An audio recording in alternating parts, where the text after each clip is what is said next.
I'm going to go over some best practices for local business today. If your market is local, you really don't care if you show up on national search results, but that doesn't mean you don't need a web presence, especially one that shows up in local search results. A good place to start is getlisted.org. This gives you a list of places your business needs to be found. Even if you do find your website there, make sure you check your listings to make sure they're all consistent. Include as many details as you can in each of these spots, not just your address, but things like your hours, the services you provide, phone number, and of course photos. This will get you found in places like Google Places, Yelp, Bing, Yahoo, Best of the Web, and Hot Frog. If your business is a restaurant, another place to be found is urbanspoon.com. It's a social networking site built around dining out. Another one to check out is OpenTable. It has some cost and setup involved, but it could bring in another 300 customers a month, so it might be worth it for you. If you're interested in giving discounts or money off coupons, check out Groupon.com and LivingSocial.com. Now, these can be expensive, so you need to track if it's working for you, but a real big tip is to staff accordingly. You don't want to have a bunch of new customers show up and be understaffed, because a bad experience is going to be bad for your business.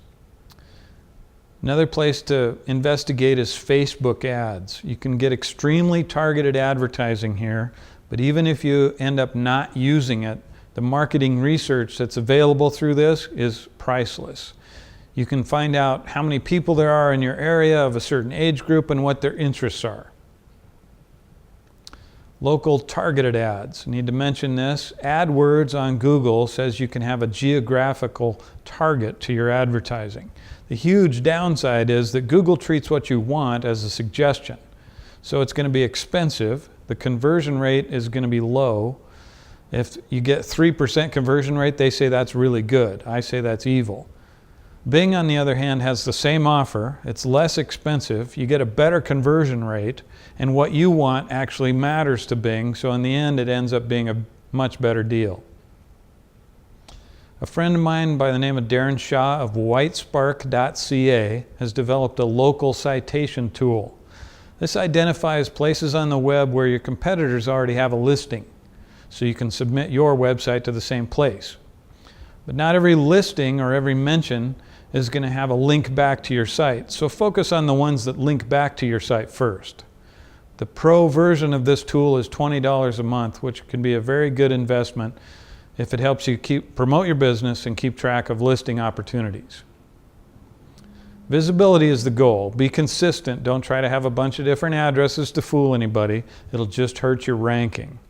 You can't openly ask people to rate you on Yelp. If Yelp finds out you're doing this, they'll remove all your positive feedback and leave just the negative. You can, however, ask people to check out your listing on Yelp or say that we're rated this high on Yelp. Make sure your phone number and address is the same as on your website. And if your business is local, it really should show up on every page of your website. Search is now mobile. More searches are being done on phones and iPads today than on computers. If your website shows up, it means more traffic. It doesn't matter what business you're in. If your market is local, you really need to show up in local search.